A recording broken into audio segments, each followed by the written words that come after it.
Sa ibang balita naman, idol, tiniyak po ng San Fernando City Veterinary Office ang kalidad at kalinisan po ng mga ibinibentang karne mula sa mga slaughterhouse ng lungsod bilang paghahanda sa inaasahang pagtaas ng demand ngayong Kapaskuhan.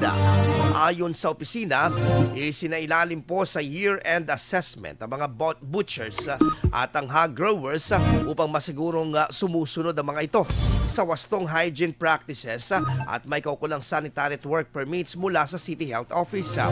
Kaugnay nito, pinaiigting pa ang inspeksyon sa mga slaughterhouse at pamilihan sa nasabing lungsod. Ang mga meat inspector naman ay regular na nagsasagawa ng lokal na pag-check upang matiyak na ang mga binibentang karne ay ligtas kainin at nasa tamang kondisyon.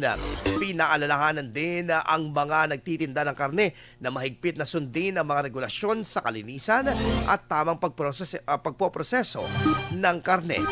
Ang mga lalabag ay maaaring patawan ng kaukulang parusa alinsunod sa umiiral na mga batas sa lungsod. Hinihikayat naman ng lokal na pamahalaan ang mga mamimili na maging mapanuri sa pagbili ng karne at tiyaking ito ay may meat inspection certificate upang makaiwas sa anumang sakit o aberya. IFM News. IFM News.